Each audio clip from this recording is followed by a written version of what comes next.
City. Good afternoon. I am Roxy Vayans, the Eco Angel of Baguio City. My environmental advocacy focuses on urban gardening.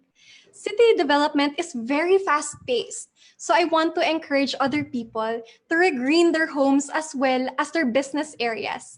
Planting is a very simple word, but it is what sustains billions of lives. If we embrace having a green thumb, then we could all benefit from a safer and cleaner environment.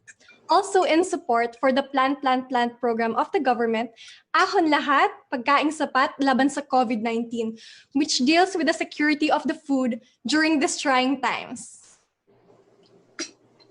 Thank you, Ms. Baguio. Questions from our judges? Ms. Bayans, good afternoon. This is Mr. Toledo speaking. Good afternoon. What is your opinion about how the local government handled the COVID situation in Baguio City? I understand that the people were so disciplined and there seems to be a declining rate of infection. Is that correct? Yes.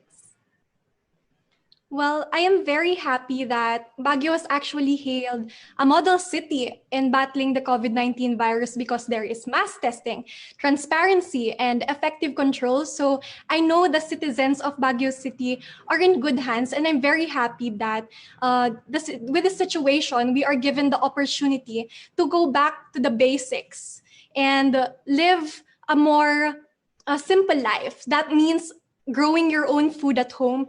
So since we have a lack of supply when it comes to food, we can now plant and harvest our own fruits, our own vegetables at home in support of the government, because they are now giving free seeds to plant so that we can grow and promote urban agriculture. Thank you. Thank you.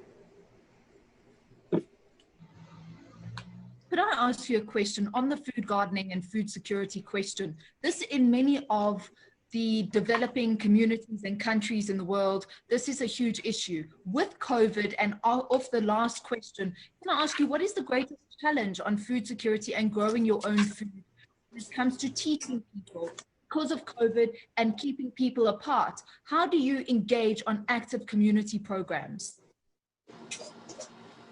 So it's quite challenging since our economy is greatly affected and a lot of people lost their jobs. They don't have money to sustain their families, and of course with the lack of supply, the farmers really need more support. And I engage myself by having my own initiatives. I actually started 2 fundraisings, and I am also the ambassadress for Zero Hunger Philippines, where we help adversely affected families nationwide, because during these trying times, I really want to be of service. I have a purpose and I have the heart to serve other people. And I really am happy that Miss Philippines Earth gave me this kind of platform to do my responsibility for the community and serve the best way I know how. Thank you. Thank you, Roxy. Hi, this is Mark. I've read your profile, Roxy, and you mentioned that your mom was an environmentalist before and you really want to continue her legacy. How do you think, how is winning Miss Philippines Earth be helpful to you in continuing her legacy?